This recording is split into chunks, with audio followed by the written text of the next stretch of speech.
thank Carrie and Stefan for coordinating this and putting it on and inviting me into their home. This is Carrie's home, I think since August 8th or so, from what the sign said out front. And I want to also welcome all of you that joined us this early afternoon, as well as those that have known me for some time, that have come in to show up and be here to cheer me on as I dive in a little bit about the title of today's topic is Conquering Your Everest. And of course, we go right to, we think of the mountain, we think of the snow-capped mountain, but I don't quite mean it that way. There is the physical mountains that we strive to climb, but there's also the conquering an Everest doesn't have to be a physical climb. It could be an emotional climb, it could be a spiritual climb, it could be a mental climb. It's anything in your life that you have accomplished that you didn't think was possible. To me, that is an Everest. Or you were so fearful of accomplishing it or stepping into whatever it is that you almost get into a state of paralysis. And so I want to invite you to just take a moment just to think about some of the Everests that perhaps you have accomplished in your life. And a lot of times we don't take the time to really honor. We usually call them achievements, right? In this country we live in. But it's way more than an achievement. It shows us how strong we are. It may even show us how, when we lived in self-doubt around our own inner strength, and when we're able to have this experience of whatever it is, it could be leaving a job and creating, like, for example, for me, looking at what Carrie's done with the Healing Cafe, this is a massive Everest for her. And she was a nurse at the local hospital in the community. And she decided to follow her passion to make a difference in a much more profound way than at the hospital. So this is, to me, this is a massive Everest for you. And I sold my house to do it too, so. I wasn't even aware of that detail. Kind of gave up everything that my job, my house, everything to pour into this, so. Yeah, So I'm so happy. And what we find out is when we conquer our Everest, whatever that might be, we learn about ourselves. We learn how much stronger we are than we thought we were. Because so many of us live in this what I call this low vibration of not thinking we have the capacity or the capability to achieve something that seems so far from where we're at. So, for example, an Everest for me was having the confidence to leave my corporate career. I was in corporate America for 40 years, and I had a very successful career, but it came with a significant price on many levels. And for me, when I made the decision to exit out and step into my passion today, which is working with individuals and couples on transforming their life, that was an Everest for me, because I never thought at age 55 or 56 that I would leave a career that I started when I was just over 20. And so that's an Everest. Another Everest was changing my relationship with food. I was once legally obese. I was once, well, we'll show you a few pictures. But changing my relationship with food and no longer using food as comfort, but as fuel. That was an Everest. Another Everest was leaving California, making the decision to move to the mountains, and I'm going to share a little bit about the reason I did that. But I want to invite you to just give some thoughts to, sometimes Everest, they're small, sometimes it can be really massive and big. But the purpose of really acknowledging and having the awareness around the things in your life that you have had the courage to step into, that many people may say, oh, I could never do that, or that's not possible. And then you push through and you do that. It's an opportunity to really honor yourself and really acknowledge what you have just accomplished. And through that acknowledgement, the intention is to come to this inner feeling of gratitude. Because gratitude is really a power tool for healing. We have tools, and then we have power tools. The tools, so for example, if, let's say Marilyn, if you are building a shed on your property, and you have a tool belt, and you have your hammer, your typical screwdriver, and your tool belt, those are tools. But then you need to, let's say, cut the wood, so you pull out like one of the saws that you plug into the wall, you know, whatever those saws are, I don't remember the names of them. But those are power tools, because they got to plug in. They take more strength, but they will get you there. So it's the same metaphor for life. We have tools, and then we have power tools. So we'll get there in a little bit, but today it's conquering your Everest, learning about the role of mindset and faith in a journey of healing diseases. And so I want to take a moment here, if you could just kind of flip through. Well, let's see what we got here. I'm going to let you manage it. All right. Just whatever you pick up, I'll share a little bit about.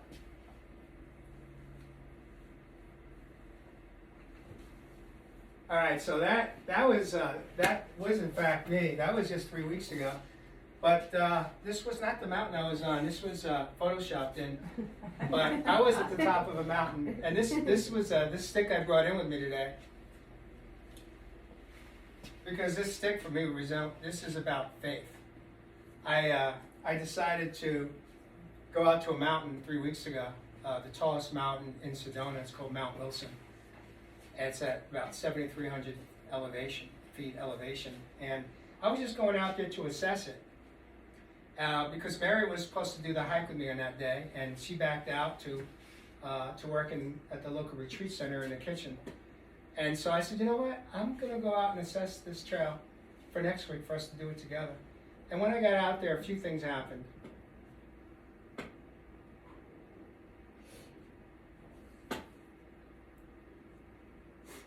One thing that happened, I get emotional at times, and that's okay. It's not a bad thing, it's a good thing, and I'm comfortable with it. So just so you know, if I get teary-eyed, it's not coming from sadness, it's coming from absolute gratitude. But I got out on the trail, and I got word that a woman who had one of the same medical conditions that I had been diagnosed with back in 15, I got a ping on my phone that she was en route to have emergency surgery to have her leg amputated because she had blood clots in her leg, and I have blood clots in my legs too. And I went into this state of incredible emotions, some anger towards her. Then I got very sad for her, and then I started to just process why I was feeling all these emotions, and then that led me to just vulnerability and gratitude, because I could have been hurt on that day. And I knew then that I was not there to assess that mountain, that there was no way I was turning around, that I was going to make it to the top of that mountain. And then I realized, I was like, wait a minute, I forgot my walking sticks, you know, the hiking sticks, because I don't bring them that often. I only bring them when I do an extreme hike today. And as I'm hiking on this trail, and as this thought comes through me, like, oh man, I forgot my hiking sticks, am I going to be okay? As I'm walking or hiking, I glance to my left, and this stick is leaning up against a boulder. And I stopped. I looked at it. And I was like, thank you, Divine Source. This was there for me on that day. And I held it. And I held it with respect and honor, because I knew that to me is what faith is. That to me is what trusting, and that in the moment, that no matter what, I was going to be okay, because I wasn't alone. I knew that this stick was placed there for me, metaphorically, it was there. And I grabbed it, and I held it, and I hiked to the top of the mountain. It was a 5.5 hour round trip, and thankfully I had it, because on the way down I slipped 3 times. I didn't fall, I didn't get hurt, but it was a very challenging hike coming down.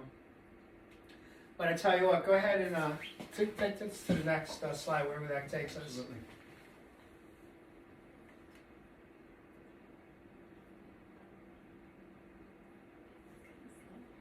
So here's an example. This man here, Dwayne, Dwayne and I met in January of 2016. I had just come out of massive rebuilding surgeries at Cedars-Sinai Medical Center in Los Angeles County in LA at the end of October. So it was just a few months later, and I flew into St. Thomas to do some business, my old business in corporate America, and I met Dwayne, and this is the guy that Dwayne met right here. At that point I was about 205 pounds, 60 pounds heavier. I wasn't smiling a whole lot on that day, but this is just a couple of photos that I grabbed.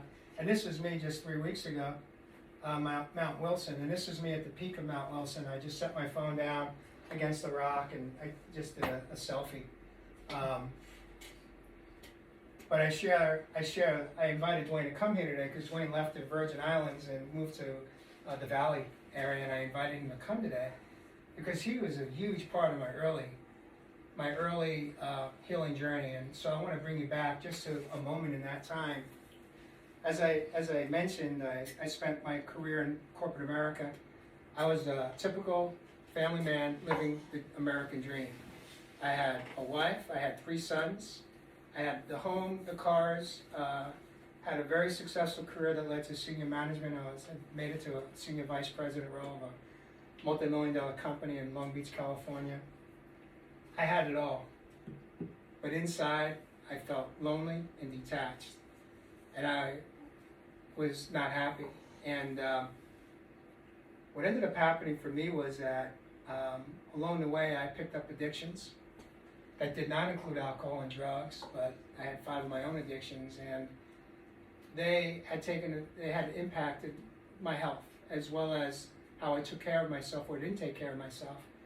And what happened was when I hit my rock bottom, I was literally hours from death. I was in a hospital, and I didn't know how sick I was.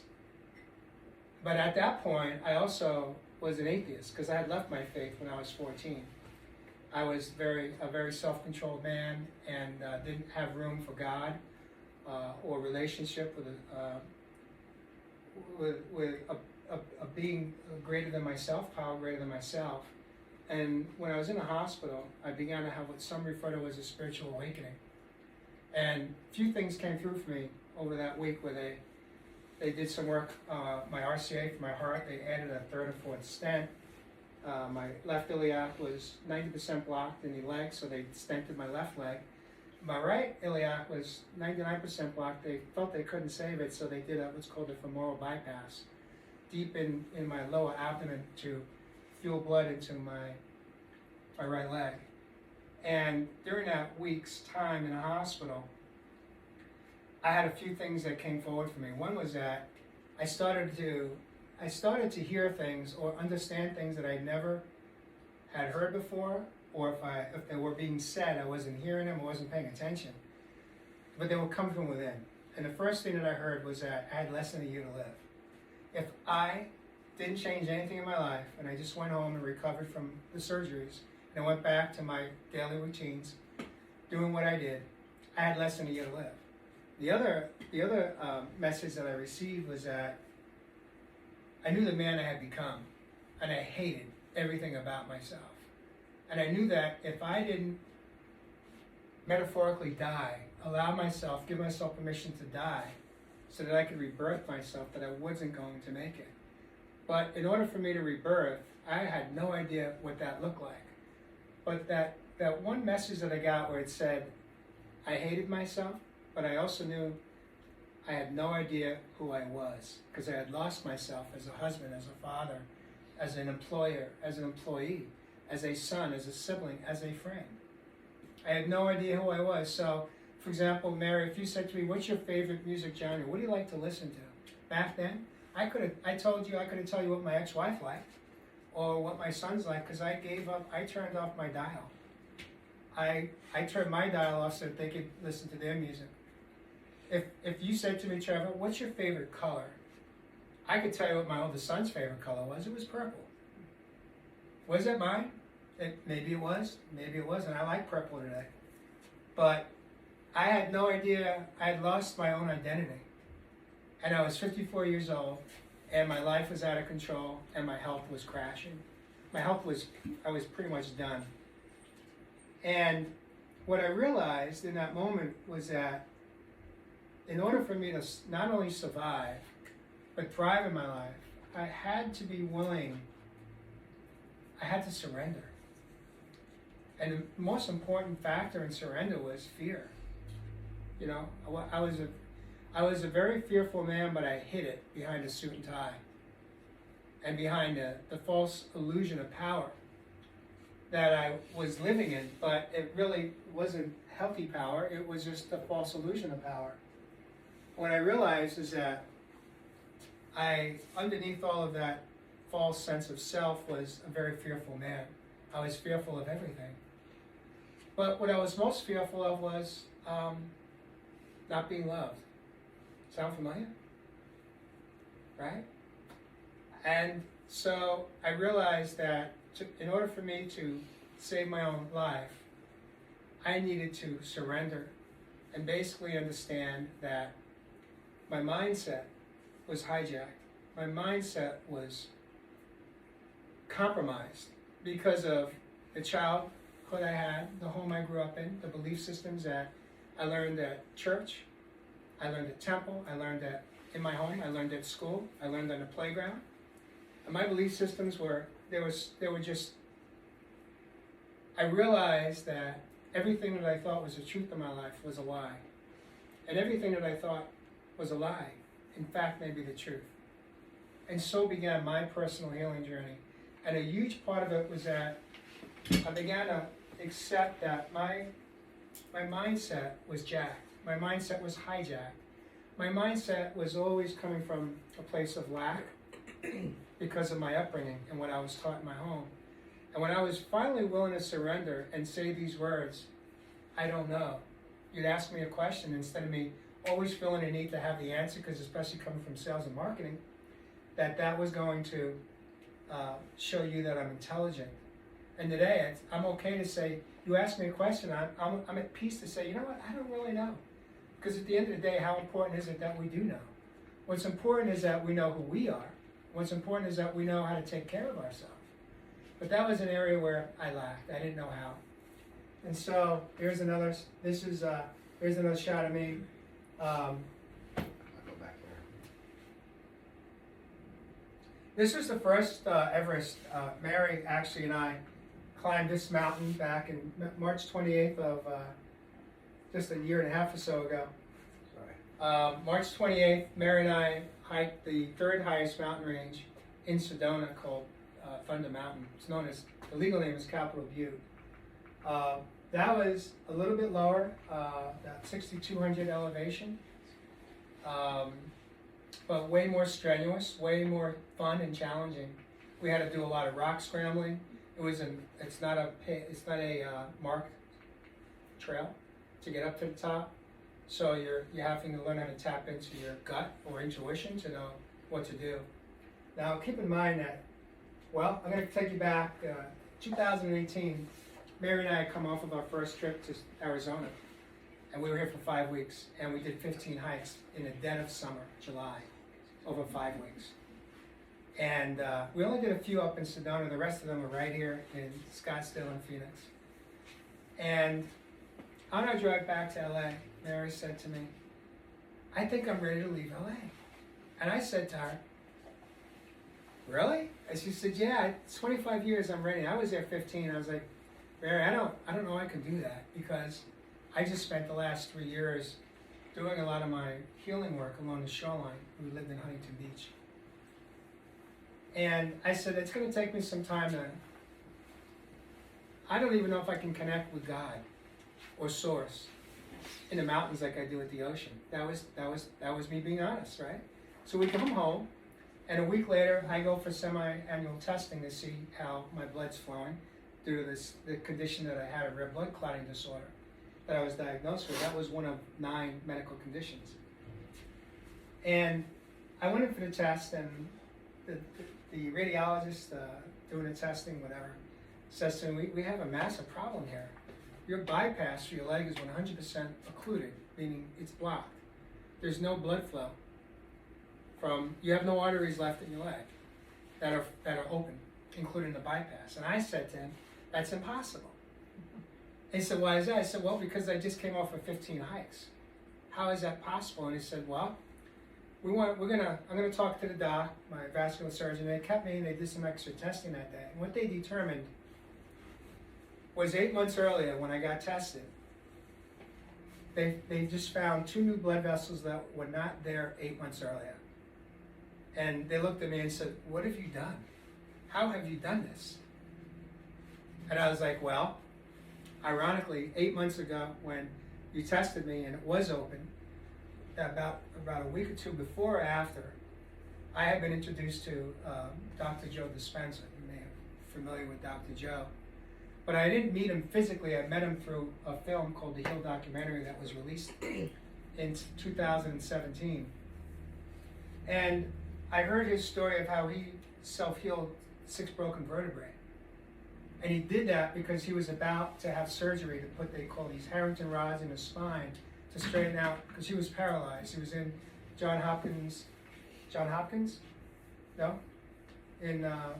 Back in Maryland? Well, it doesn't matter where he was. He was in a hospital, and he was a 20-something-year-old. He was a triathlete. He was hit on a bike and paralyzed. And he made a decision in that moment in the hospital that he was not going to have the surgery, and he was going to come home, and if he could prove this theory that he had, that he could self-heal his vertebrae by creating a visual exercise in his mind, and every day just honing in and refining it until eventually his vertebrae would all be in alignment. And he went home and he did that, and he spent 4 or 5 weeks failing. He called it failing every day. Was not able to have any progress, and something flipped, something changed. And for him, by the 10th week, he walked out of his wheelchair and he walked across the room. And by the 10th week, he was able to get on his bike. And by the 11th or 12th week, he was back riding his bike. A new bike, of course, because the old bike was shattered. And I figured if he could do that, it's got to be possible that I can create my own visual exercise in my mind to heal disease, to heal conditions. And that was the only thing that I did differently over those 8 months. I did just that. I created my own visual exercise, like Joe did for his spine, but I did it in my mind for my blood flow. And 8 months later, they determined I had 2 new blood vessels that weren't there. And so I asked my doc, I said, well, what do we do now? And he said, what's my options? He says, you don't have any. You have to have basically another surgery to put a new bypass in. And I was like, well, what are you going to do with this other bypass that failed me? Because at that moment, I was angry. I was angry at my bypass because he had told me I should get 10 years out of that. And that was the 2.5-year mark. And he said, well, we can't take the old one out, so you're going to have like a freeway. You'll have 2 bypasses, one that's working and one that's not. And I was like, you know what, Doc? I'm going to pause and I'm going to get back to you because you've told me that I've created 2 new blood vessels, and all I do that is while I'm on my beach cruiser riding my bike along the shoreline. What if I get off my beach cruiser and I move to the mountains and I hike every day? Is it possible I could get my blood flow from 70% at my ankle that should have been at 5%? Maybe can I get it to 80 or 90? And he's like, maybe, but I don't recommend it. You need surgery right away. And I said, Doc, I'm going to pause. I'll get back to you because to me that's the definition of insanity. And I called Mary up and I said, Mary, remember last week you said you were ready to leave and move to Arizona? And I said, I don't think I'm ready. I don't know if I can have that same connection. She said, yeah. I said, how long do you think it'll take us to pack? And she said, about 3 weeks. And that was in 2018. And so why I share that story with you is because most of us have no idea how to tap into something called superpowers. Superpowers, some of us think we're powerful, or we think we're not powerful. Whatever our relationship is with our own abilities to navigate through life, navigate through conditions, through medical conditions, even navigate through broken relationships. We do have the ability to do that. We just have never tapped into what I call our own superpowers. So we play small. We play small in our life. Every one of us do that. Until we have that defining moment when we are pushed to that point where it's do or die. Do or die. And when you face that moment and you understand that you have a choice, you either can surrender to the traditional care that's available out there, or you make a different choice and decide to get educated and to get busy and to start to learn how to take care of ourselves in a way that we didn't know how. We begin to tap into our superpowers. And how we tap into our superpowers is by understanding that we have infinite possibilities. So I'm going to invite you all to raise your hands in the air and just trust me in this moment and just repeat after me. Yes, yes, yes. Yes, yes, yes. Yes. Yes. I have infinite possibilities today. I have infinite possibilities today. I am healed. I am healed. Yes, healed. Yes, healed. Yes, healed. Yes, healed. I am enough. I am enough. I do matter. I do matter. I love me. I love me. Yes, yes, yes. Yes, yes, yes. Healed. Healed. And end it with a clap. Now, I want to ask you, Mary, how did that feel? Do you have an awareness of what that felt like? Yeah, it was fun. Fun? Yeah. Anybody else? What did it feel like to, Resistance. you felt some resistance? Okay. That's okay. It was probably the first time you may have done it. That's called a mantra, by the way. What I just did there was a mantra. Mantras are a power tool, another power tool. I do that mantra every single day. Mary's not aware of that. But I do that every single day. That's one of a few mantras that I do. Sometimes I do it on a trail when I'm by myself. Sometimes I do it when I'm with guests. I teach them and they do it with me. And sometimes I do it silently. Just while I was driving here today, I was doing that. Mantras is a beautiful way to biohack the brain or rewire the brain. Rewiring the neurotransmitters in the brain. Mantras is one way to do that. Now, how that works is like, a lot of people say to me, well, first of all, you all smile. You all just like, you smile, your face is radiated, your color changed, you are lit. I saw each one of you in that moment. And there's power in mantras because we are speaking to ourselves every minute of the day. Our thoughts are going through our mind. A lot of the times, our thoughts are not helpful for us, they're harmful for us. The thoughts of fear, the thoughts around what's going to happen to me, what's going to happen to my family, what's going to happen to my health, right? Am I going to be okay? Whatever it is that we're dealing with, even if it's outside of our health and wellness, let's say it's around relationships, or it's around something, it could even be a career or a job that we're in. And what the mantra does is it actually helps us to rewire our brain. It's a power tool to help. Because we're speaking to ourselves usually in not such a loving way. And when we start to begin to embrace the power of our words, spoken and our unspoken words, just through our thoughts, and we start to each day practice creating your own mantra, you can help rewire how you think about yourself and the thoughts that go through your mind. Okay? So what's the difference between positive thoughts and a mantra? Well, why I love the mantra is because when I say it out loud and I could hear it and feel it vibrating through my body, it takes on another level of power. Just thinking about it, yeah, that's beautiful if you're able to do that, but I would invite you to do both. So you're saying a positive thought is you're not vocalizing it. Mm-hmm. You're just thinking. Right, yeah. But And a mantra is a mantra is a stronger way to affirm it, even if it hasn't happened yet. I was saying I'm healed 4 years ago when I wasn't aware where I was. That I wasn't aware that I had bypassed the bypass. So if you know, we talk about manifestation and manifesting something that we want to have happen, we could do that. Part of that the path to that is by thoughts and the words we speak to ourselves. Okay? So the subconscious is in that resistance, Uh-huh. I'll say.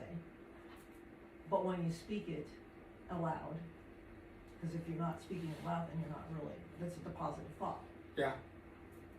I'm just trying to get where, in the body, this affirmation.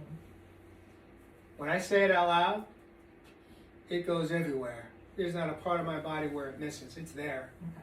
And the more I say it, the more I begin to believe it as truth.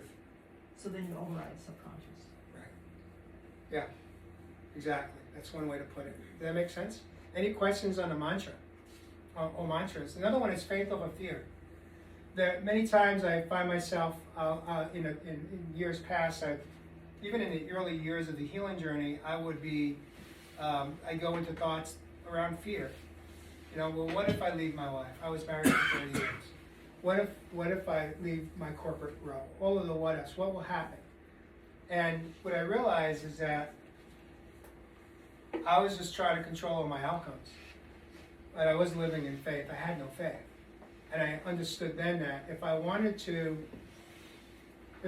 be free of the inner bondage that I was living in, which were my thoughts around the things, the fear of the future projecting out, I had to be willing to change my relationship with fear. And understand that there's two acronyms for fear that I love. One is forgetting everything's all right. And the other one is false evidence appearing real. And it's false because it hasn't happened yet. Usually fear is around projecting the future. And here's how I remind myself to come out of fearful thoughts, and come into faith. Faith for me is just trusting. Trusting that no matter what, it's going to be okay. No matter what the outcome is, there's always a lesson that we're here to learn. And if we miss the lesson, then there's a good chance we're going to have to go and repeat the same cycle again, over and over again. But I've gotten into the habit of, on a daily basis, when I'm facing some level of challenge or discomfort or pain, physical, emotional, mental, or spiritual pain, I ask myself, what is the lesson that I'm supposed to be learning in this moment? Because if I'm not learning a lesson, then I'm just going to be pissed off and angry, like, why am I having to deal with this again? So you really think we're all here just to learn lessons? When we graduate, then we're done. Well, that's taking it to that's a whole other topic for another day. But yes, in theory, yes, I'd say yes, and But what if we don't want, I don't really like that scenario too much. which scenario? Lessons, we're only here to learn lessons. Well, what are you here to do then? If you're not here to learn lessons? Enjoy life, create, Okay. Manifest. Okay.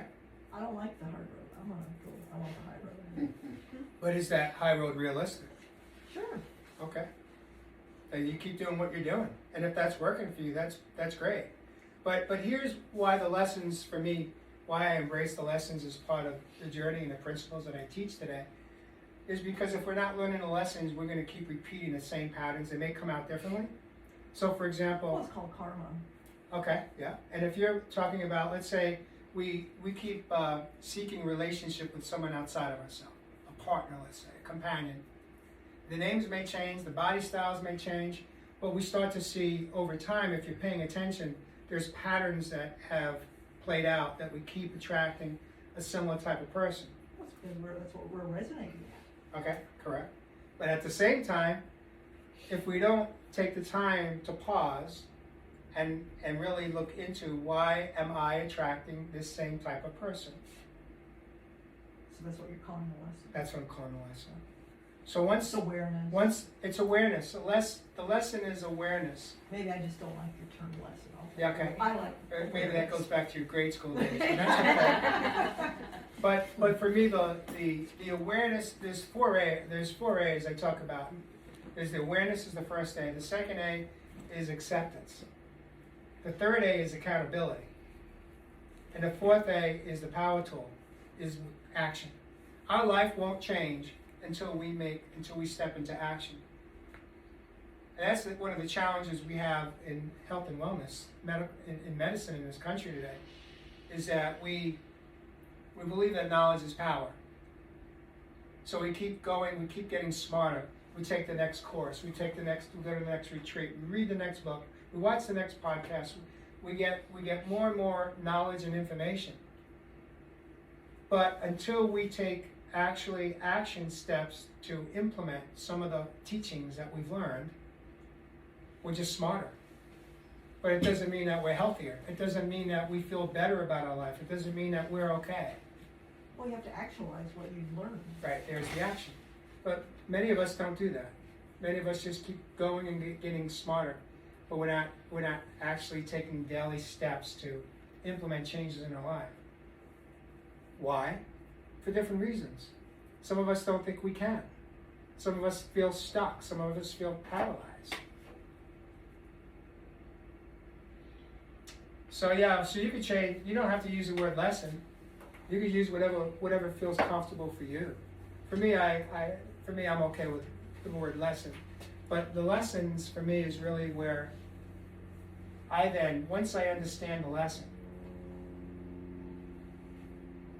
I can now, instead of being angry at whatever that was that happened, the lesson brings me to gratitude.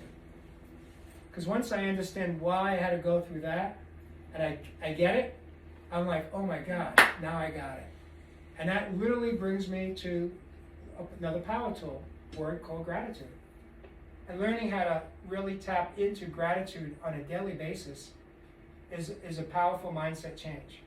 Because we're either living in woe is me, we're either a victim, we're either living in victim mentality, or we have a choice, we could become a victor. So I want to chat a little bit about even the difference between surviving and thriving. Right? We talk about I'm a survivor of medical conditions. And for me personally, words are really powerful. Words come from our thoughts, and then thoughts define how we becomes our reality over time. So for me personally, I am not a big fan of surviving. I'm not a survivor of anything. I like to really reframe it and see myself as I'm a warrior or I'm a thriver. I didn't survive, I'm thriving. I'm not surviving, I'm thriving. Because to me, there's a big difference. To me, it feels heavy. It feels a little bit dense and dark when I'm a survivor. I'd much rather be a thriver or a warrior. It just feels stronger. And for me, that's important. The power of words, the power of our thoughts create a reality. The power of our words create a reality. Wordology is your biology. There you go. There you go. Yeah. So that was us at Thunder Mountain. That was the view at the top of Mount Wilson just 3 or 4 weeks ago, 7,300 feet. What else we got on photos here? You got it. That's it? Yeah, no. Well, we want to go back to the one with Dwayne. Okay. So Dwayne, I want to just take a moment here. Oh, wait. Dwayne was Dwayne's the only one in this room that knew me, other than Mary, when I was literally 3 months out of the hospital. And it's interesting because at that time I was just seeking answers. I was a researcher. I just knew that everything that I thought was the truth of my life may in fact be a lie. Look at how big I was here. Look at that face right there. Everything that I thought was the truth of my life, in fact, was a lie. And everything that I thought was a lie, in fact, may be the truth. And what that ties into is all of the belief systems that I was born into. And when I met Dwayne, and we met, and there was this instant energy connection. Literally, he was a server at a restaurant. Hello, Trevor. There's another friendship that developed being a server at a restaurant. Trevor and I met at Lorenzo's in North Scottsdale. And what happened with Dwayne and I was he was serving us, and somehow we opened up and that he was on the back end of going through his own significant medical condition. And I was like, Dwayne, is it possible that we could meet when you're not working? Because I have a lot of things I want to ask you. I want to understand the choices you made, because he opted out of traditional care to do his own thing. And and he gave me his number, and I called him, and we actually met for lunch. I think the next day or 2 days later, and I sat there with my notes. I was writing notes, asking questions, and a beautiful friendship developed, and we spent the next couple of years speaking, probably once a week, once every other week, going deep, talking about the things in life that I'd never had time for before.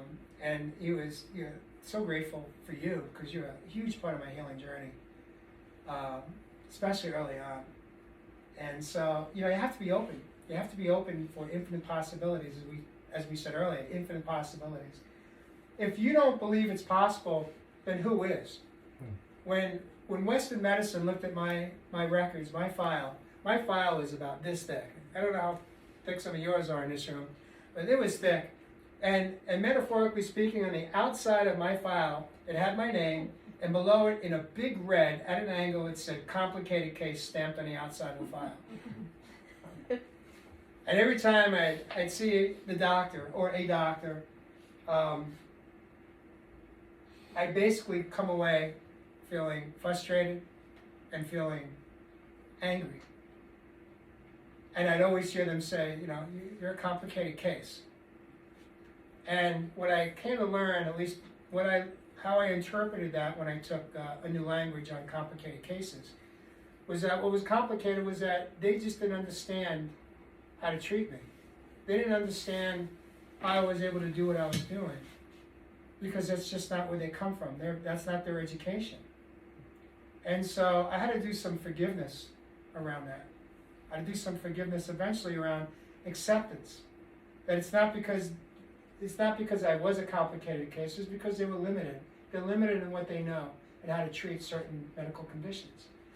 And so once I realized that I didn't want to be angry, because if I'm angry, then I'm still in a battle. I don't want to be in a battle.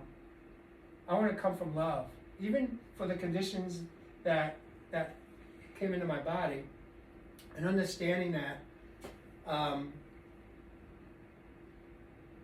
sometimes you hear people talk about we're gonna have to face pain in life. We're gonna experience pain, whether it be emotional, mental, physical, spiritual pain. Pain is there, and it's our relationship with the pain that determines the trajectory of the rest of our life. And when we are able to actually see the pain as a gateway to freedom, and understand that the pain is here to show us something, or point something out to us that either we're missing, or we are avoiding, or we are deep within that's not serving our life. And when we're able to really look, for me, all of those medical conditions I had, they were treating it as though that was my problem, because that's what they're taught. But the truth is that none of those conditions were my problem. They were just there to show me.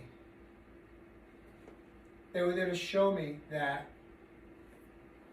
there was something profoundly off within my body. And it was how I talked to myself. It was how I treated myself. I had a massive food addiction. I used food for comfort, as I said, rather than for fuel.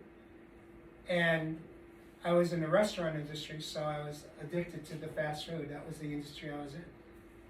And so when I began to understand that pain is not my enemy, disease is not my enemy. No. They were both there to show me. They were both there to wake me up. They were both there to basically give me the opportunity to check my own vitals. We go to the doctor, we go to the hospital, the first thing they do is they check your vitals. They want to make sure you're stable, right? I wasn't stable, but I had on paper I looked really successful, but I wasn't stable at all. And so when we're able to embrace and see that pain is here is not to harm us, but here to show us. And when we're willing to really look at how can we take our life back? How can we take our health back? What would that look like? For me, I refer to them as 4 pillars. The 4 pillars to health and wellness is the emotional, I've said this today a few times, the emotional, mental, the physical, and our spiritual well-being.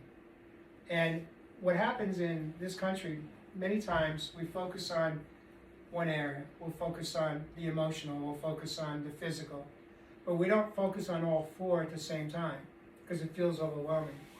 But what I understood in a moment was that if I didn't embrace all four pillars of myself or my being, mind, body, and soul within, I wasn't going to make it. Because I knew that every one of those pillars was cracked, had cracks in the foundation. And in order for those pillars, those columns, to remain strong or to get strong, I had to really look at the foundation of each one and weed out what's no longer serving me. It could be people, it could be places, and it could be things. And it was all of the above. And I'm still weeding. I still assess every day when I face some threshold of pain. But ultimately, I didn't want to turn my life over to care of somebody else outside of myself. I knew then that if I wanted to thrive in my life, if I wanted to really learn the true essence of who I am, that I had to be willing to step into my own truths and really look at not only the man I had become, but who was I? Who was I at what we call our core or our heart space?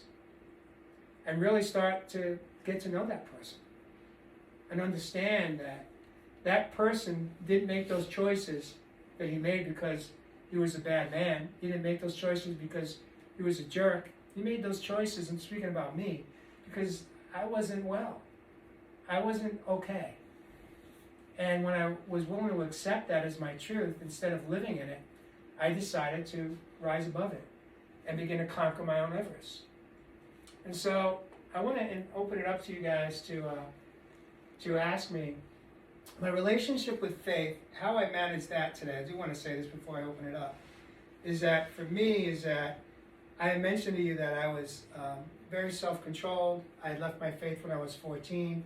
I had no relationship with a power greater than myself, if you want to call it that, God, Jesus. But when I started on my healing journey, I knew that I couldn't do it alone. I knew that I didn't want to do it alone. I knew somehow, like in the hospital is when I call that spiritual awakening happening. I knew then that the only way that I was going to save my life was that if I embraced a relationship with a power greater than myself. And faith has been probably at the absolute baseline foundation of all of my pillars, I just got, for example, I remember you were still you may have moved to Atlanta at the time, Dwayne. You may have been living with your brother. But I remember I called you, we were visiting Sedona, and we were staying at a hotel. I was sitting on a balcony of a hotel, and we had a conversation. I called Dwayne and I said, Dwayne, I want to ask you a question. When you were going through what you were going through, what do you think was the factor that saved your life? Was it going, raw vegan? Was it the 45-day water fast or so that you did? Was it all these, was it leaving corporate America? What was it? What was the most defining reason that you think you're alive today? You remember what you said to me? No. Okay. Well, I will never forget what you said to me, because I did not expect to hear that. It was one word, one syllable, faith. And what faith meant to Dwayne, I believe, I'm going to paraphrase what you said to me, and the impact of my own healing journey in life, is just trusting that we're right where we're supposed to be, even when we have a setback. And we will have setbacks, because setbacks are there to show us new awareness, to teach us something that we may have missed before, right? And so, once we understand, once we can identify that, of course, then we can be grateful for that painful moment that I just went through that showed me something that I had missed before. But coming back to the faith that Dwayne and I had chatted about, it's just learning how to trust that no matter what, you're going to be okay. But that doesn't mean that we sit on our sofa and we just surf the channels to check out, or we step into behaviors that may have some addictive componentry to them just to numb out or to avoid feeling or dealing with our reality. But when we're really truly willing to step in to the process and take action steps, and then just trust that no matter what, we're going to be okay. And here's how I even manage death. You may have heard this on my talk show, you may not, I don't know, but my relationship with death and dying today for myself is very different than it ever was, because I said I was fearful, right? But how it's changed and evolved today is that I trust today that when thy work is done, thy will be done. When thy work is done, I will be done. And it's not because I want to be done. I actually set a new agreement with Source, God, and on a trail one day, I basically, because at that point, Mary had said to me, tell me about that blood thinner you're still on. Because I was on blood thinners to keep the blood flowing. But when the bypass occluded, first thing she said to me was, tell me about that blood thinner, you're going to stay on it. And I was like, you know what, Mary, that one's going to take some time. She goes, but what about faith? I was like, Mary, it's going to take me some time to process this question. It took me 18 months to process that one question. And one day I was on the trail by myself, and I decided to have a conversation with God. And I said to God, I said, look, okay, I'm willing to make a new agreement with you, right here, right now. And if we can have a handshake and agree on it, I'm good to go. No more blood thinners as of today. And he's like, okay, what are you going to tell me? What are you going to tell me, Jay? And I was like, okay, so this is what I need. I am willing to put my life totally into faith, into you. Trust that I will be okay no matter what. And when you determine thy work is done, thy will be done. And when that is, no matter when that is, I will be at peace with that. But here's the one request I have. He goes, okay, what's that? I'm having this conversation with God, literally. And I said to him, just not today, and just not tomorrow, and maybe not even just this year, because there's so much more I want to accomplish. There's so many lives I want to touch. I have work to do here, but I will trust when you determine my work is done, that will be done. And he said, you got a deal. I came home that day. Mary was at home. And I said, well, we got a deal. He goes, what do you mean we got a deal? What do we agree on? He said, it's not between you and I, it's between God and I. I'm putting all my life, all my faith into God. And today's the last day I will not take another blood thinner again. And that was in 2019. That's 3 years ago. And some people call me a walking miracle, and I want to share why I got so angry on that trail on that day 3 weeks ago, before I found my walking stick. It was because when I got word that woman Tammy was being rushed to have her leg amputated, I got angry at her. Because you see, I had reached out to her, and we had some conversations. And when I learned how she's choosing not to take care of her health, even with these significant medical condition that I same one, and she chose to continue to smoke and not see food as nourishment, but sees food as comfort, and all of the 4 pillars that she was not aligned with. She was still living in pain and choosing to live in pain. I stepped away because I choose not to work with individuals or to support people that are just a victim mentality. That's not who I am today, and I don't have room for that in my life. If you have a medical condition, or if you're struggling or suffering and you got a diagnosis that's terminal, and you choose to not do anything for yourself and just live in that pain, that's your choice, and that's okay. But I can't have that energy in my life. I can't have that energy in my life because it's not good for me. That's me setting a loving boundary for myself. But I was angry at her because she didn't have to have her leg amputated that day. Now what ended up happening was the medical team decided to try to save a leg. And they did a few procedures that didn't work. And 4 days later, they went in to amputate a leg. And she flatlined on the table and died. She didn't make it. Her birthday was just yesterday, by the way. And then I was able to work through my initial emotion of anger, because we have all these emotions, right? They're coming and going and they're flowing. And in that moment, I went from anger, and as I'm hiking, I was able to work through the sadness for her. And then I was able to work through to, and then went a little bit to fear for myself. I was like, shit, this could be me. Like, I'm as vulnerable as she is. I get a cut in my leg, I get an infection, gangrene, whatever sets in. It's easy to happen, especially when you hike like I do. And we get cut up, right? And then I went to sadness, and then I went to gratitude. And then I knew, in that moment, that I was not leaving that mountain.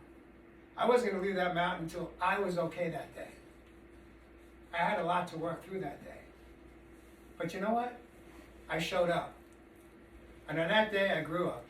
Another moment of showing up and growing up. And really, that's what this is all about. This talk today, this conversation, is about when we are ready to show up and grow up for ourselves and stop being the victim and stop feeling sorry for ourselves and take action and do the things that we don't think we're capable of doing, but do them anyway and learn how strong we are. We have infinite possibilities to heal mind, body, and soul. Observations, questions, thoughts? Carrie, how about you? I just had something a minute ago. Give me a second. Okay. I don't know if you want to touch on maybe like, I feel like it's a dependency on what our systems are and the healthcare, that people don't take responsibility for themselves and just rely on that. They've been taught to really rely on the healthcare from a very young age. Yeah, that's a challenge because we live, at least in the U.S., we live in a country where many of us, and I'm generalizing, but probably the majority have blind faith. We have blind faith in Western medicine, that Western medicine is going to be there for us. Western medicine will take care of us. And so what we don't have awareness of, the A word again, is that Western medicine, they serve a great purpose in what they do, but they also do a disservice in what they do. And the disservice is only because they can only provide insights and answers based on their education.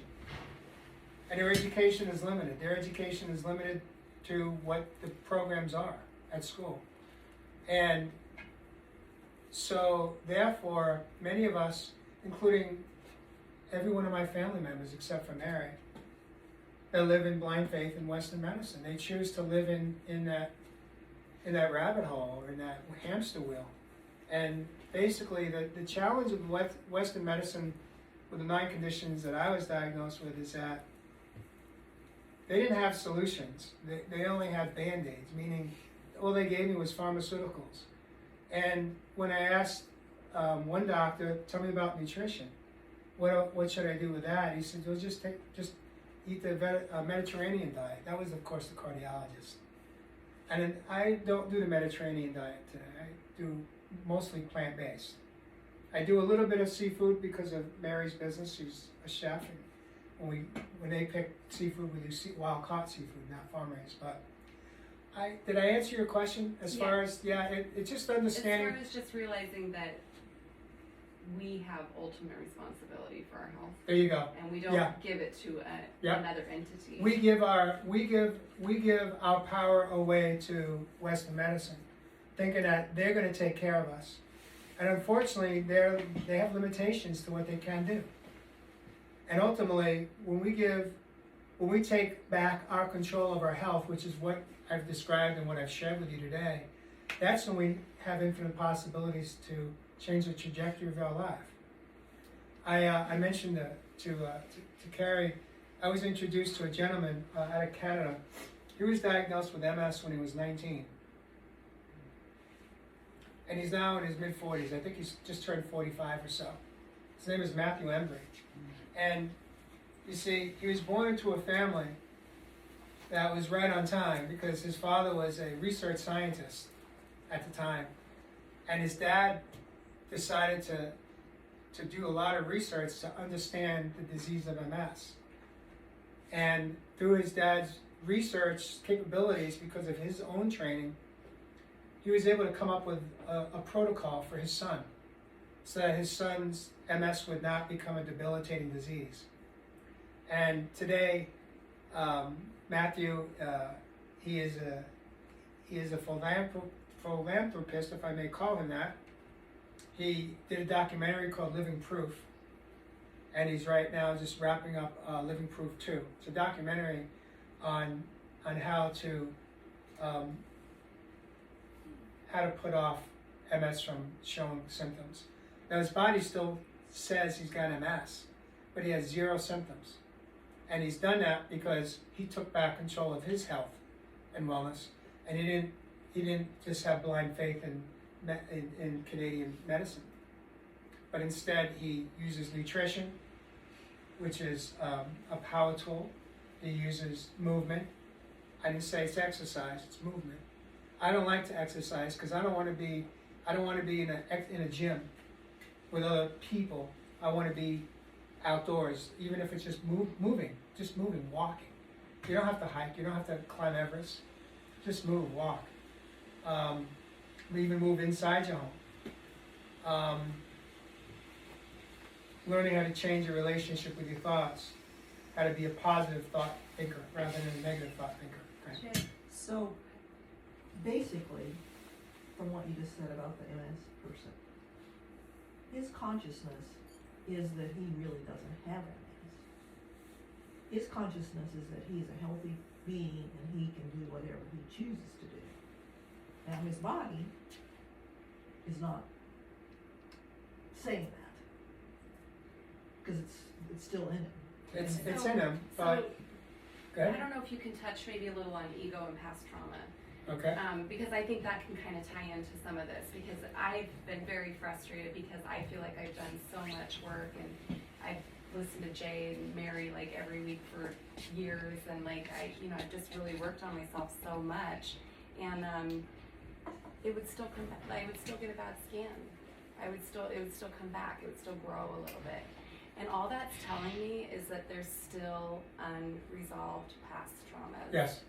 There's still something I have not cracked open and been able to heal from. Yep. And she's got that right.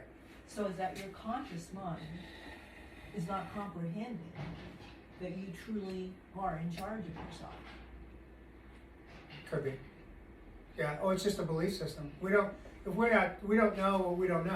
We're not taught that we all have superpowers within us and how to tap into them. And to Carrie's point, when we continue to get a negative result or a result that feels like a setback, and I've had many of them along the 7-year journey, for a moment I get frustrated. For a moment I feel defeated. And I only give myself a moment to do that. It may be that day or 24 hours. And who's defeated at that moment? Little boy, right? Yeah. Within it really is the ego, because my higher self knows. My higher self, which is my heart and my soul, knows different. My higher self knows that it's just a setback, and it's just because there's something that I haven't uncovered yet. Now, a few things that many of us hold on to that keep us from being clear of disease, perhaps, could be our belief systems, our past traumas that can be tied into a relationship with parents and a husband or wife, even children, and understanding that until we are able to release whatever guilt or shame that we're holding on to and how we showed up in those relationships, or if we've been receiving in religion or faith that we made bad choices and so we're sinners and we're still holding on to that as a part of us that still feels like we still have that within us. All of those contribute to, in my humble opinion, to being free of disease. So, for example, here's another one. I had my mom on a pedestal. My mom's 86 years old, but she's a 6-year-old most days. Okay? So she's an adult child that never grew up. Not in a healthy, positive way. I'm saying it because that's the truth. That's my reality of witnessing my mom. But I always had my mom on this pedestal, hoping that one day she will show up and be the mom that she wasn't able to be for me. Not because she didn't love me, but because she lacked her own self-love. I just wanted to piggyback on Carrie, and like, what was the process for you?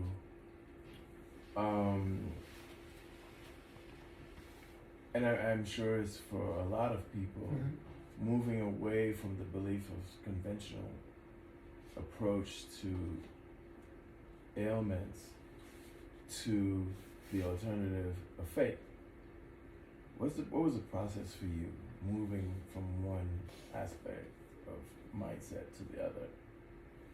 Well, first it was about awareness that the path that they had me on it was not going to serve me. It wasn't serving me. It was not that it wasn't serving me in that moment. There were too many setbacks happening, too many things that they were not able to stabilize, like my INR level on warfarin or Coumadin, same drug. So instead of going for testing every 3 weeks, they said I'd have to go for testing for the rest of my life unless I gave up vitamin K greens. And for me, I wasn't going to give up what I saw as what are the sources to health and wellness. And so it was just through the trials and tribulations of going through the system, of having multiple different doctors for different conditions I had, and seeing that they were very limited in what they could offer me. And really what they offered me, every condition I basically had was almost, they said, is incurable. You're going to have it till you die. But we can give you the pharmaceuticals to stabilize you, which they don't then say. It's only on the medicine bottle that all the side effects that you can have that cause more disease, that then they have to give you another pill to combat the side effect. So for me, it was just, I woke up.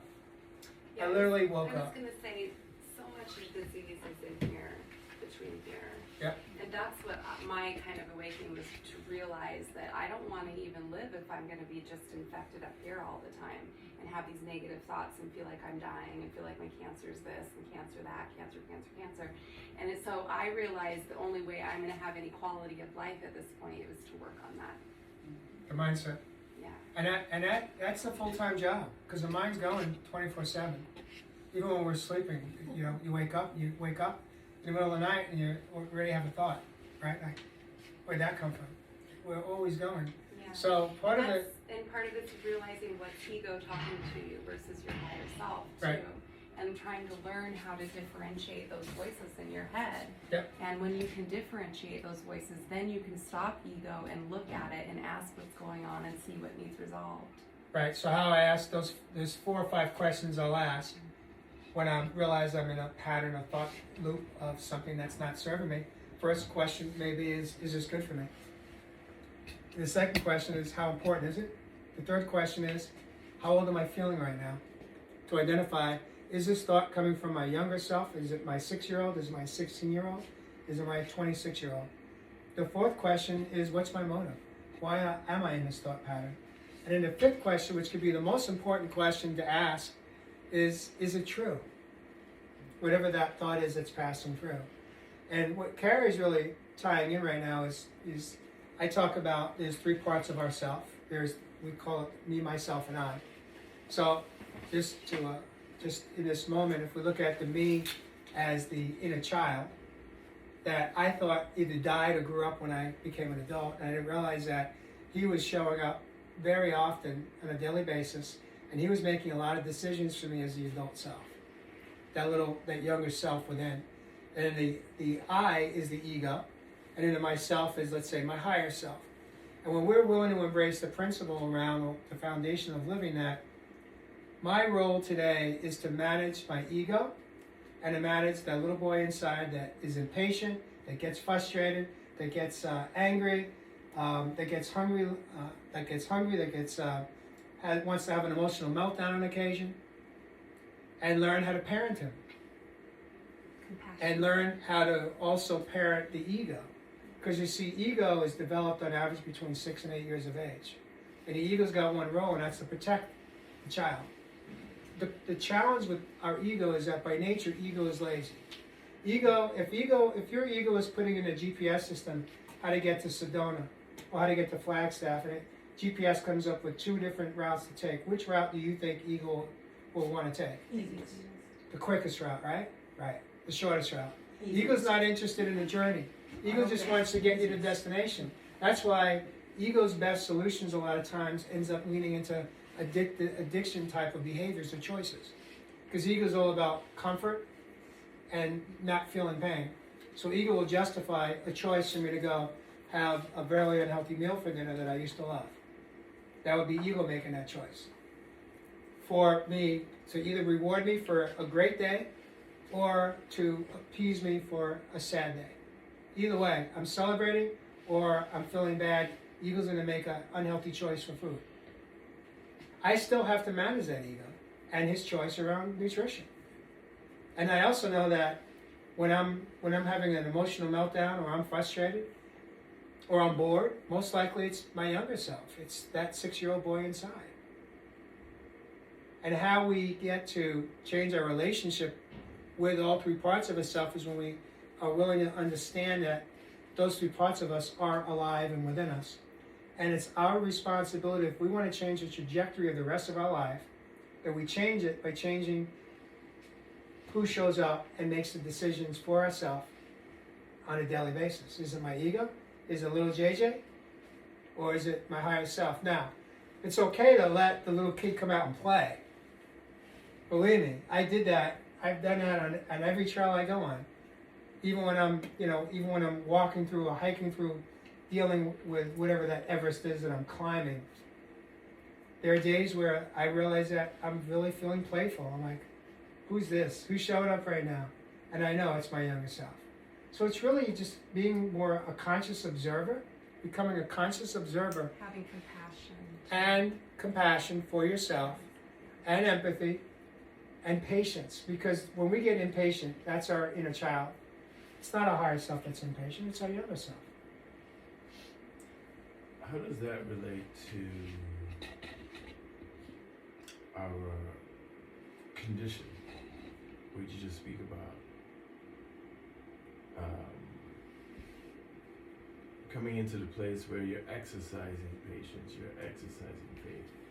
What does that do for you? It takes me out of what's called the fight, flight, or freeze, which is the sympathetic nervous system response. And the challenge with fight, flight, or freeze is it's the foundation for disease. It releases cortisol from the brain, floods the whole body. Cortisol is the fight, flight, or freeze hormone or chemical. Yeah, I remember we spoke about that recently. Yeah. We visited, and I brought up the subject of peace. Yep. You know, peace is the thing that allows us to deal with the duality and the imbalances of this life. We're living in an imperfect world, so peace is what regulates that, and we can do that for ourselves. The medication part or the medical part, that's how they present peace Right. to this chaotic, imperfect world, and how they deal with diseases. That's their remedy. That's their peace remedy. Whereas, like you said, you've discovered another peace remedy. You're moving from one source to another source. So the source of peace, really, or having peace in the mind, is really, in my opinion, that place where But that's you- also a problem. peace. Well, to stay there, to resonate in peace all the time. You're working in a job that's like chaotic and But crazy, you and so have control over I that. agree, but it's not always that.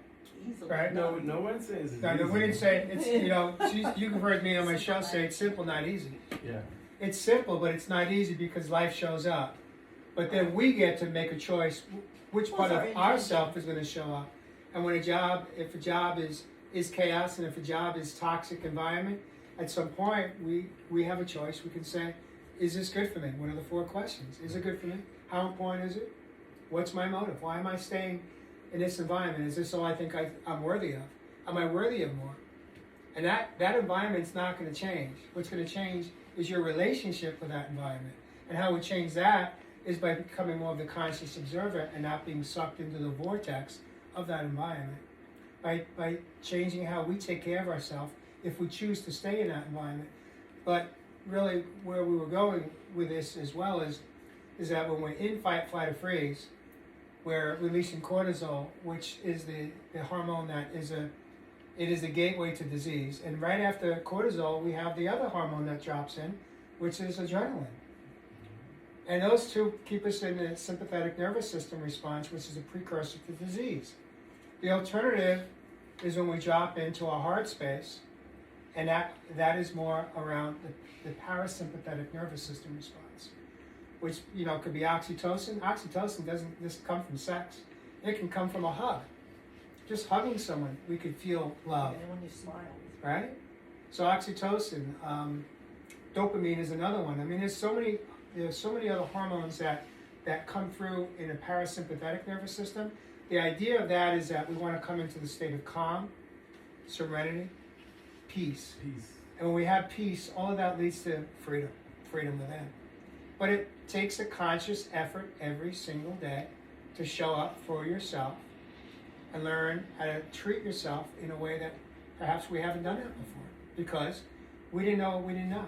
That's what I was asking you earlier about the transition. I know it's really challenging for individuals to make the transition from the indoctrinated conventional way of how we've accepted life to be Yeah. to where we need it to be or choose it to be, you know. Mm-hmm. And we vacillate, you know. People ask me, it's like I always call that the challenging struggle part, where you're moving from one mindset to the next. Is getting that journey of getting to the next is the most challenging part. But once you get there, you're there. It takes patience. Yeah. It takes the 5 C's, I call it. Courage. That's the first one. That was, for me, courage is part of surrender. I had to have courage to step in. The second C is commitment. Are you committed to this process that you're describing? The third C is consistency. How consistent are we in the commitment? So, for example, if you're anything like many of us are, we get impatient. It's not happening quick enough, so what do? We exit stage left, as they say in Hollywood. We don't stay committed to it, and then we don't stay consistent with it. Now, if we have the courage and we're committed to it and we stay consistent, and the fourth C is compassion, self-compassion for the process, and understanding that it took 54 years for my body to be in breakdown mode. I'm not going to solve this in 4 days. My body's going to take a while to recover, to respond to changed behaviors. And if we are able to stay consistent with all 4 of those 4 C's, we now will make it to the 5th C, which becomes clarity. Clarity comes if we stay consistent and we stay in surrender or courage. We stay committed, we stay consistent, and we begin to embrace compassion. Now, I didn't know what that was. I had no idea what compassion was in my life. It wasn't something that I was taught. I came from a home where it was survival of the fittest. That's the way it was. So it really is about, another way to put it, Dwayne, it's about rebirthing. You have to be willing to let go of who you were to become the person you were born to be. Who we become is not who we are. Who we became is not who we are. For most of us, who we became is who we thought, you thought, I thought, you thought you should be. But not who you are at your authentic, true heart and soul space. I'm gonna jump in if that's okay. Sure. When I think of compassion, I think of instead of when I have emotions that come up, whether that be anger, being upset at somebody, whatever it is, that I don't like the emotions, I don't like that I'm having the emotions. Instead of beating myself up over it and trying to just get rid of the emotions, I now recognize them, I stop myself, and I try to learn who I am in these emotions and why I'm having them. And that's just been hugely successful for me to stay more in that peace realm as I'm, having compassion for who that younger me was. Yep. Yeah. So what you just described there is that whole description really is about becoming more of your own conscious observer. And then having the courage to really, we say look in the mirror, but it's really to pause and reflect. And then instead of doing this or pointing a finger at everyone else or that other person, really look back at yourself and reflect on what is my role in it. Why am I feeling this way? How am I showing up? Am I okay with that? Or am I okay with how they're showing up? Mm-hmm. And if I'm not, learning how to set loving, healthy boundaries for yourself. Because we think boundaries, a lot of us come from homes where I didn't have boundaries, just didn't exist. There was just didn't happen. Healthy boundaries, I should say. And what we learn is that boundaries aren't for the other person, they're really for us. So when we set a boundary with someone else, we're doing that because it's our responsibility to teach people how to treat us. That is the ultimate responsibility in relationships. It's my responsibility to teach you how to treat me. And when it's not working, then we get to have a different conversation. One around, either we change the agreement or I'm out. And this is so poignant to the medical profession and our health. That is exactly what the issue is. You said a conscientious observer. We are not taught to be a conscientious observer about our health. We give the responsibility over to the medical profession. And that's going to create a problem. We're seeing a problem whereby now we don't even think about the foods we're eating. We're not thinking about the stressful decisions that we're making. We're not thinking about anything about our health simply because we've just given over that responsibility to the medical profession. And we can't do that and be healthy. Exactly. Yeah. Here's another thing that I want to just came to me is if we're in a toxic home, toxic relationships, any level of abuse, that's not okay. That abuse, as much as we're trying to manage it or get through it, it's impacting our health, mind, body, and soul. It's it doesn't matter if it's emotional, mental, spiritual, or physical abuse. Any level of abuse is not okay. And for us to accept that, there is another moment of awareness or a lesson around why am I willing to tolerate this? Why do I not love myself enough to where I'm willing to tolerate that crazy making from that person that says they love me? And I say I love you. Now you see, for many of us, love is pain. Because that's what we come from. We come from homes where there was pain in the relationship that we witnessed in our home between mom and dad, or whoever our caretakers were. Love does not need to include pain. Love should be love. We should never dishonor another human being that we say we love, intentionally. That we can unintentionally dishonor somebody or hurt them. But we should never intentionally talk to someone with disrespect and think that's okay. And then instead of looking at them and pointing our finger at them, there's really, again, bringing it back to like what Carrie said, to ask yourself, why am I tolerating this? And if you live in an environment like that and you have medical conditions, there is one indication as to why you have gotten sick. Because the stress from living in that environment, you're in fight, flight, or freeze. In my opinion, that is a large percentage of illnesses. Stress, environments, belief systems, indoctrination, practices, just like you said, Jay,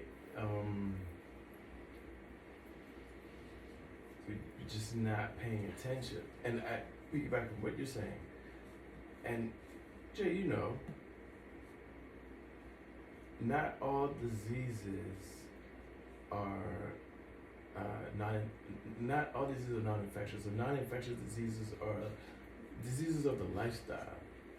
Non-infectious diseases are diseases of that which you are participating in, your lifestyle practices, what you're thinking, what you're eating, what you're absorbing. All of that is where you get your heart disease, your diabetes, your high blood pressure, cholesterol, all of that stuff. We just named four of mine, Cancers. four of the ones that I once had. Yeah, and but we don't as a society, for some reason, we don't think that those things actually contribute to the diseases that we're experiencing, which is a direct impact on the diseases that we're experiencing. Yep. That's why I said peace is the thing. Toxic environments and toxic energy will bring on diseases, even if you're a vegan.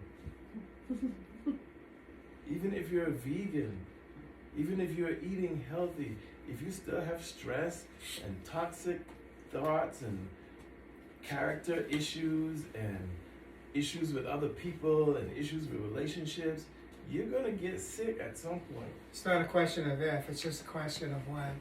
So going back to what you say, if you've done all that stuff and you're still dealing with some physical health issues, we need to recheck our emotional state, our psychological state. Are we harboring thoughts and ideas? What are we holding on to? And ideologies that are not healthy. And it can take a lifetime to learn them all. Yeah, it's the constant. it's simple, not easy. It Yeah. is a process, and that's where patience comes in. And one of the last things I want to share is that I want to thank all of you for coming here today and sharing and asking questions and contributing. I will say that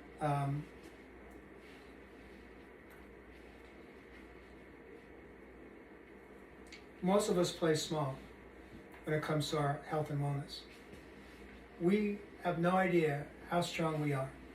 We have no idea what our capabilities are, what we can do for ourselves, because we have become disempowered in the system. And really what today's talk is all about is empowering yourself, empowering your health, learning, tapping in to learn. I'll give you one last example.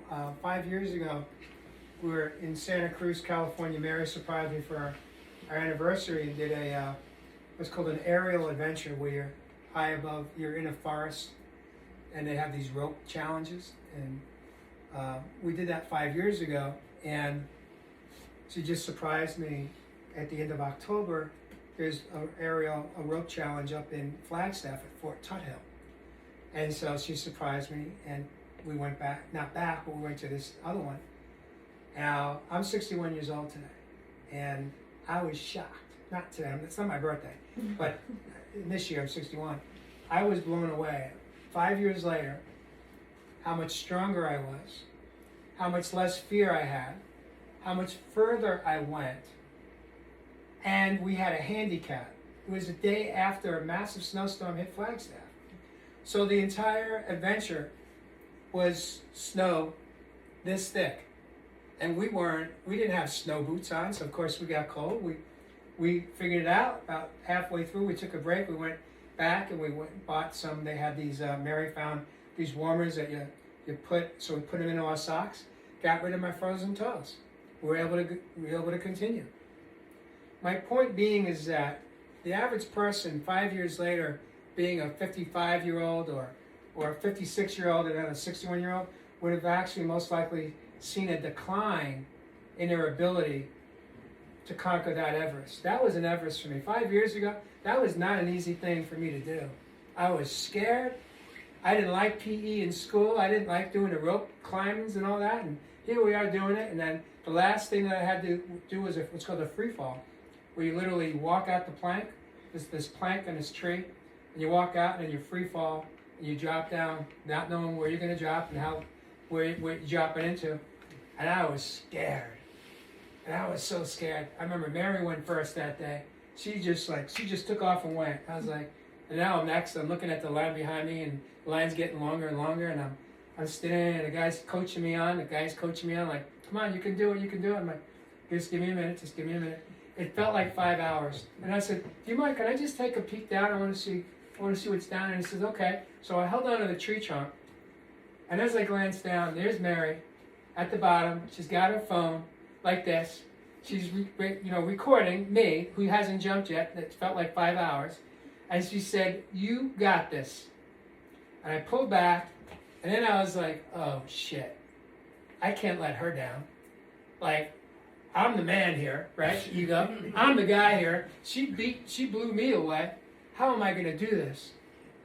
How am I going to do this? And the guy looks at me and says, look, you don't have to jump. You could take this bridge over here, and you could just take the bridge and go down. You don't have to do the free fall. I was like, no, I have to do this free fall. She's down there. I can't let her down. Now, I did it. I leaped, I did it, I grunted, I screamed the whole way down, I hit the ground, I hit the mat, it was beautiful. And the next day or two later, after I processed it, I wrote a blog and I published it. And I talked about how, in that moment, I thought it was her that I didn't want to let down. But it wasn't Mary, it was me. It was me I couldn't let down. Because I just knew then, like, no, don't be that fearful dude. Show up and grow up and do this. You're harnessing. They got insurance. You're good. Either way, you're good, right? But you see, that's what this journey is about. It's not about you, and it's not about you, and it's not about you. It's about us. It's about me. It's about our own inner journey to tap in and really learn how strong we are. And that we have infinite possibilities to heal. We just have to believe it. And if a doctor says to you it's incurable, I call BS on that. It's only incurable because they don't know how to cure it. I know how to cure what I had to cure for myself, and I've done it. It doesn't mean it's perfect. It doesn't mean we don't have setbacks. It doesn't mean we don't get frustrated. But we don't give up. We keep showing up, and we keep growing up. Each time we learn, and we get new awareness. We grow one more level. That's how we grow up. And so with that, I want to thank you guys. Anything else? Are we good to go? Otherwise, I do want to say one last thing, is music has been a power tool in my healing journey. I found music again. Remember I said, like, I turned off my station on the dial so my wife could be happy and my kids could be happy and I could be loved? Today, I got my music, and I listen to it every day. And it helps bring me into that parasympathetic nervous system response, and it helps me connect with myself, and it helps me connect with divine source, and it helps me know that I am alive, and I am living life, and I am loving life. It's a simple life. It's very different, but I'm at peace today for the first time in my life. And so with that, I'm going to put on some Andre Bocelli. And Mary, why don't you share with our guests today what you have prepared for them? Woo! Yeah, Mary.